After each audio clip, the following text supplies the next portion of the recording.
Hey guys, I don't usually do videos like this, but I've had three particular stories, three particular times in my life when some kind of weird stuff has happened. And maybe I'll talk about the other two in another video, but I'm just going to talk about one today because that's about all I can do for the moment. This was when I first moved to Salt Lake, and I moved with my friends Chelsea and Amy. I mean, we researched all the different places, and Salt Lake is basically broken into a whole bunch of other little places like Draper and Sandy are the nice areas, and then there's West Valley if you want to get shot. So we researched and we thought that Cottonwood Heights was a really good area. We'd heard good things, it was a safe area, blah blah blah. So we're paying more in rent to be safe, which makes zero sense because we were absolutely not safe whatsoever.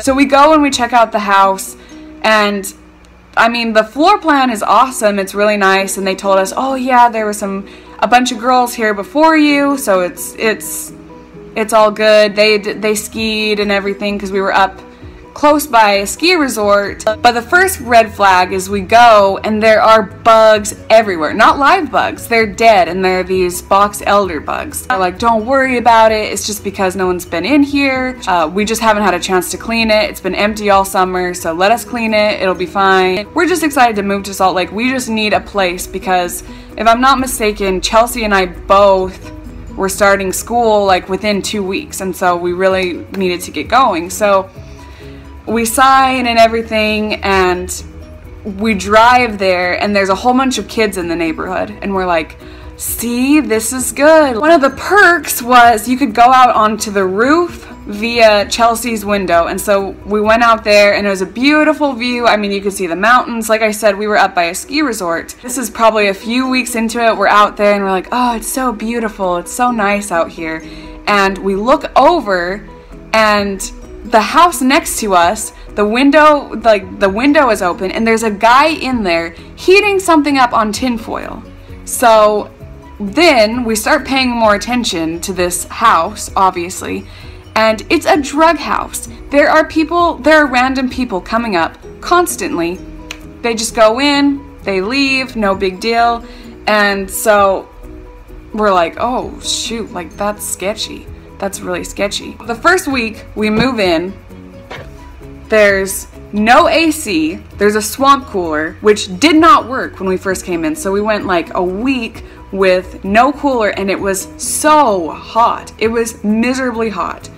Bugs, dude, bugs, box elder bugs everywhere. Like, I know they're harmless, but they were everywhere. We were downstairs one night and Amy just had one like land on her head. It was horrible. Then we look over and we have a drug dealer for a neighbor, so that's always fun. I mean, we tried to make the best of it. It was a good location. We're like, it's okay, it's all good. So things just slowly got weird. So I'll kind of set the layout for you. The front, and then there's a gate, a wooden gate that connects and goes to the back, and then there's a porch back in the back of our house. When you go through the gate, you go through, and then on this side there's a big window, and that's where our living room is, and our couch is directly against that window. We'd be watching TV and we'd be like super sketchy because we feel like, you know when you feel like somebody's watching you but you're not sure. I mean, sometimes you're just being paranoid, but other times there's a real reason. You have a real freaking problem. You'd hear like the rustling of the shrubs because there were shrubs underneath the window, and it was just like, it was sketchy. It was sketchy. And the gate that was in front of our house, all the time, dude, none of us even went back there. None of us were even using that gate. But we would come home from school, from work, and the gate would just be open, just completely open. And no, it didn't just magically come open by itself. It latched shut, and it actually was a pain in the butt to try to get open. So we're like, that's a little weird. And then more stuff would happen. We had a motion sensor light in the backyard, and that would just randomly come on, like, and it would be at eerie times, like right after we'd heard something in the backyard. The motion sensor light is just randomly on. I said, you don't want to jump to conclusions like, oh, there's a peeping Tom or someone's watching through the windows. A little while later, I'm in my room, which is upstairs directly over the patio. Like the patio comes out a little bit and I can look out my window and look onto the patio, but there's a roof. Patio has a sliding screen door so that you can come inside, an all glass sliding screen door. It's nighttime. It's probably 8 or 9 p.m., something like that.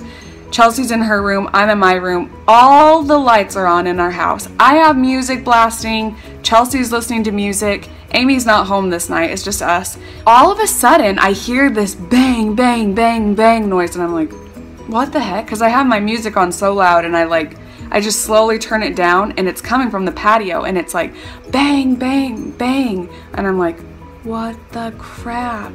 And I just like totally freeze. And then I'm like, I hear it again, bang, bang, bang. And so I open my door, and Chelsea, whose room is across from me, looks across the hallway and she's like, what is that? I'm like, you freaking heard that? Like, you heard that just now? And we're like, we just stand there like totally silent. Bang, bang, bang. And we're like, oh my gosh. Like, it's the sliding glass door, because the sliding glass door is on a track and then it hooks on the other side, and it's kind of just a lock clasp that goes up, if that makes sense. It was a jerking sound of someone like lifting up the door. We don't know what to do. We're like, somebody is trying to break into our house. Our phones are downstairs. And so I'm like, oh my gosh, like, oh my gosh, we need to get weapons because we have to go down and somebody's trying to break into our house. We have no weapons. I get a curling iron, an unplugged curling iron, and Chelsea has a pair of scissors. And we go downstairs with a curling iron and a pair of scissors. That's how we were going to defend ourselves. So we go down, we're like totally silent, just like looking towards the glass door, because we have the long blinds that go all the way across the glass sliding door, and then there's a window directly next to it, and those blinds are closed as well. Chelsea grabs the phone and she's like, should we call or what? And I'm like, I don't want to call them if we're just like coming up with a story, you know what I mean? We have to make sure that we know what we're talking about. So we're standing there waiting to hear something again, and like we kind of hear a shuffling or something on the porch, and we're like, dude, that has to be a person. But we're just standing there. And then Chelsea, she would be the first to go in this scary movie. She's like, let's make sure. And she goes over to the window that's attached to the patio, and she just knocks. And someone knocks back, and we freaking lost it. She called 911 so fast, and then you could hear this like scuffling, and the screen door that led out of the patio, you heard it swing open, and we're like, oh my gosh. We call 911. 2 cops come out, and they come and they check around the patio, and they're like, well, we don't see any signs of like trying to break in or whatever. I mean, you didn't need to break in to get into the patio, and they'd like been jerking on the door, but it was all just a really sketchy situation, because why would somebody try to break into a house with all the lights on and the music going?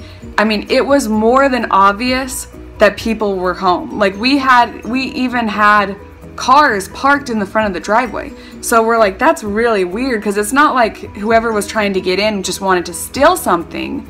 I mean, they obviously had malicious intent. And all of a sudden, one of the cops like takes off, and he goes running over through the gate and into the front yard, and there's a big tree over there, and there was somebody over there, and I'm like, oh my gosh, like I think they got whoever it was.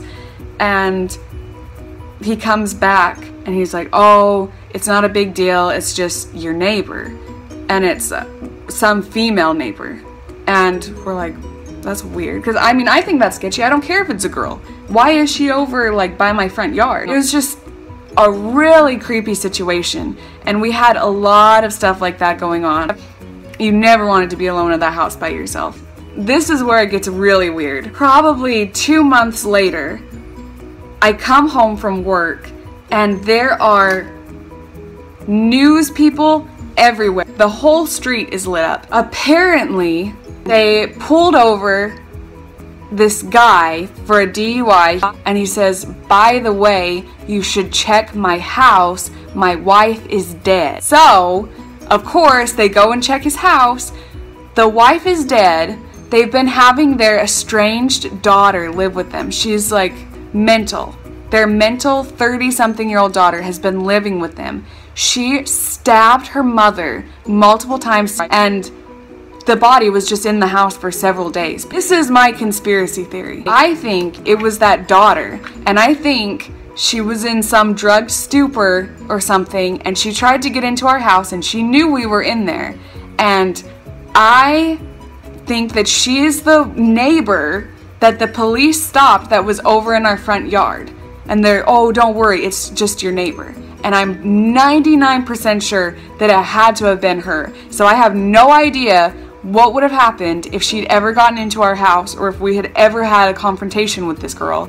But that is my opinion. It was the craziest thing ever. Either way, whether it was her or whether it wasn't, there was some weird things going on at Chadbourne Drive, and we had some weird experiences living there. One of the best years though, with two of the best girls, but man, it was interesting.